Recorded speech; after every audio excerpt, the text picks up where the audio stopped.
ইসলাম পরবর্তীতে চিন্তা করলাম না, যেহেতু বৃষ্টি হইতেছে বাইরে, সেই কারণে এখন ওয়াশটা ক্যান্সেল করে রাখি, পরবর্তীতে ওয়াশ করে নেব মনে। তো আগে আর পিছনে লাগানো হয়েছে এই যে পুলিশ লাইট। এটা হইতেছে এমন একটা সিস্টেমে বানানো হয়েছে, ব্যাকলাইটটা জ্বললে ব্যাকলাইট জ্বলে পুলিশ লাইট অফ হবে, ব্যাকলাইটটা পরে জ্বলবে, ব্যাকলাইট জ্বলবে কিন্তু পুলিশ লাইটটা অফ হয়ে থাকবে। তো আচ্ছা, তো সামনে কিছু কাঠ লাগানো হয়েছে, একটা করে পড়ছে, দুটো মিলে পড়ছে 1200 টাকা। আর এগুলো তো ক্যামেরার সাথে ফ্রি ছিল। 1200 টাকা মোটামুটি। যখন শীতের সময় আসবে, শীতের সময় অনেক সাপোর্ট দেয় এটা, কারণ মানে বাতাসটা আর হাতে লাগতে দেয় না, তখন হাতটা ঠান্ডা হয় না, এই আর কি। তো বাইকের ওভারঅল মোটামুটি ভালোই। এটা নিয়ে একবার মাওয়াজে অ্যাক্সিডেন্ট করছিলাম।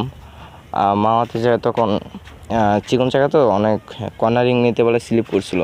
তখন চিন্তা আছে যে চাকাটা তারটা চেঞ্জ করে